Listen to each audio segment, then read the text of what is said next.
1 Samuel 14. A vitória de Jonatas sobre os filisteus. Sucedeu que um dia disse Jonatas, filho de Saul, ao seu jovem escudeiro: Vem, passemos a guarnição dos filisteus que está do outro lado. Porém não o fez saber a seu pai. Saul se encontrava na extremidade de Gibeá, debaixo da romeira de Migron, e o povo que estava com ele eram cerca de 600 homens. Aías, filho de Aitube, irmão de Icabô, filho de Finéias, filho de Eli, sacerdote do Senhor em Siló, trazia a estola sacerdotal. O povo não sabia que Jonatas tinha ido. Entre os desfiladeiros pelos quais Jonatas procurava passar a guarnição dos filisteus, deste lado havia uma penha íngreme, e do outro outra. Uma se chamava Bozés e a outra Sené. Uma delas se erguia ao norte, defronte de Miquimás, e a outra ao sul, defronte de Geba. Disse, pois, Jonatas ao seu escudeiro: Vem, passemos a guarnição destes incircuncisos. Porventura o Senhor nos ajudará nisto, porque para o Senhor nenhum impedimento há de livrar com muitos ou poucos.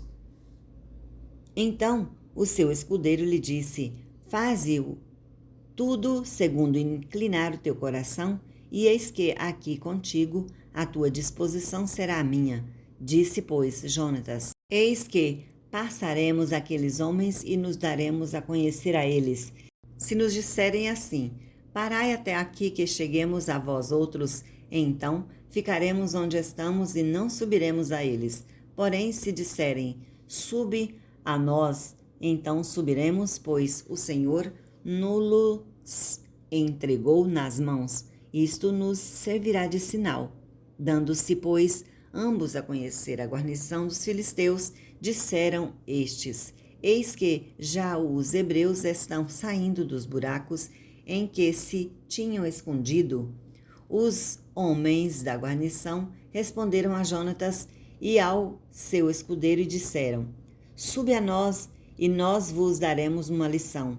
Disse Jonatas ao escudeiro: Sobe atrás de mim, porque o Senhor os entregou nas mãos de Israel.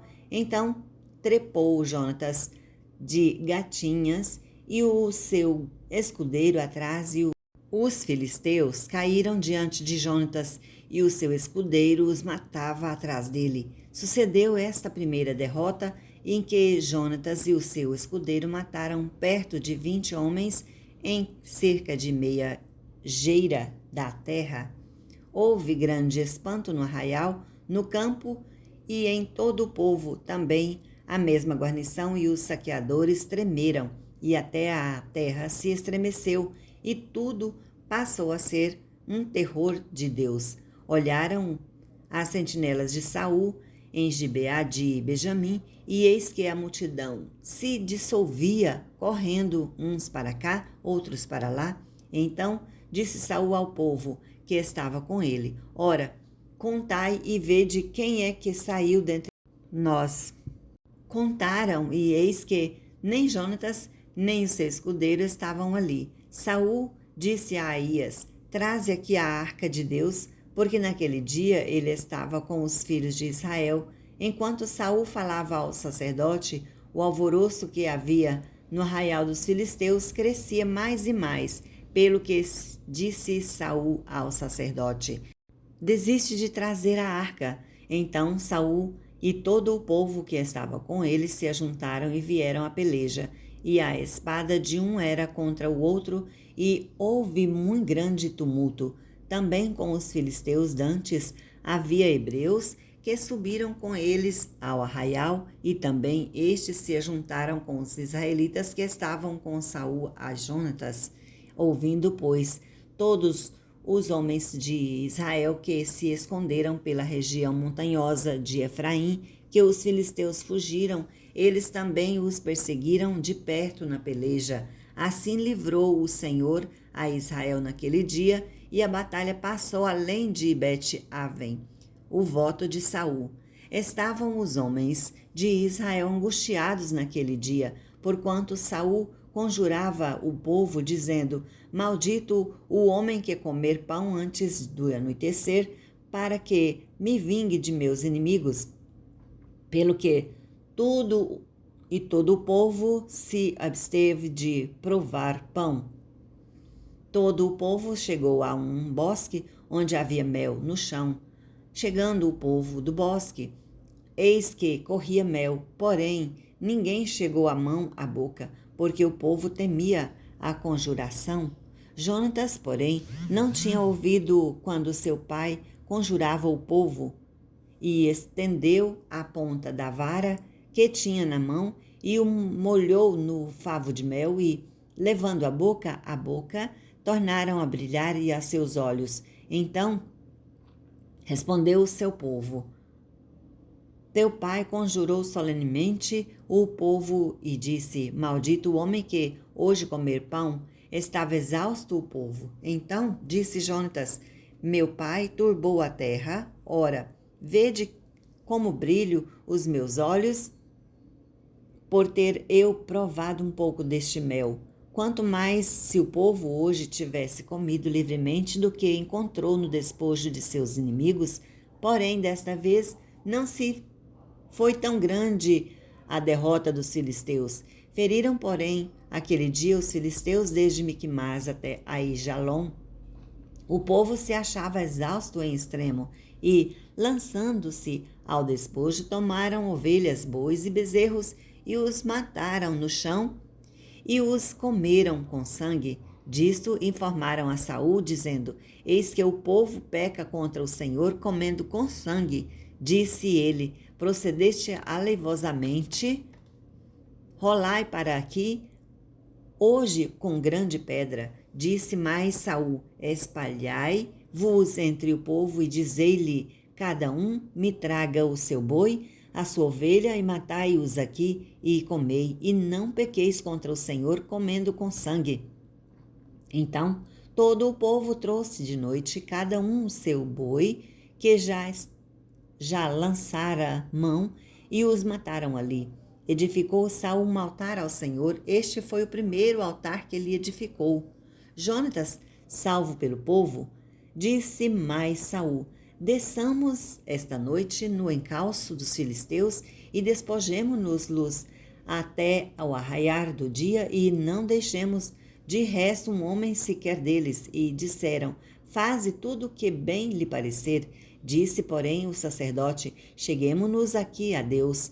Então consultou Saul ao Senhor Deus, disse: Descerei do encalço dos filisteus, entregá-los nas mãos de Israel? Porém, aquele dia Deus não lhe respondeu. Então disse Saul: Chegai-vos para aqui todos os chefes do povo e informai-vos e vede qual o pecado que hoje se cometeu, porque tão certo como vive o Senhor que salva a Israel, ainda que com meu filho Jonatas estava a culpa, seja morto. Porém nenhum de todo o povo lhe respondeu. Disse mais com todo o Israel: Vós estareis de um lado e um de outro, meu filho Jonatas do outro. Então disse o povo a Saul: Faze o que bem lhe parecer. Falou, pois, Saul ao Senhor Deus de Israel: Mostra a verdade. Então Jonatas e Saul foram indicados por sorte, e o povo saiu livre. Disse Saul: Lançai a sorte entre mim e Jonatas, meu filho. E foi indicado Jonatas. Disse então Saul a Jonatas: Declara-me o que fizeste. E Jonatas lhe disse: Tão somente provai um pouco de mel com a ponta da vara que tinha na mão. Eis-me aqui, estou pronto para morrer. Então disse Saul: Deus me faça o que bem lhe aprouver. É certo que morrerás, Jonatas. Porém o povo disse a Saul: Morrerá Jonatas, que efetuou tamanha salvação em Israel? Não suceda tal. Tão certo como vive o Senhor, não lhe há de cair no chão um só cabelo da cabeça, pois foi com Deus que fez isso hoje. Assim o povo salvou a Jonatas para que não morresse, e Saul deixou de perseguir os filisteus, e estes se foram para a sua terra. Tendo Saul assumido o reinado de Israel, pelejou contra todos os seus inimigos em redor, contra Moabe, os filhos de Amon e Edom, contra os reis de Zobá e os filisteus, e para onde quer que se voltava, era vitorioso. Houve-se varonilmente e feriu os amalequitas e libertou a Israel das mãos dos que saqueavam-o. Os filhos de Saul eram Jonatas, Isvi e Malquizua. Os nomes das suas duas filhas eram o da mais velha, Merabe, o da mais nova, Mical. A mulher de Saul chamava-se Ainoã, filha de Aimaas. O nome do general do seu exército, Abner, filho de Ner, tio de Saul. Quis era pai de Saul e Ner, pai de Abner. Era filho de Abiel. Por todos os dias de Saul houve forte guerra contra os filisteus, pelo que Saul a todos os homens fortes e valentes que via os agregava a si.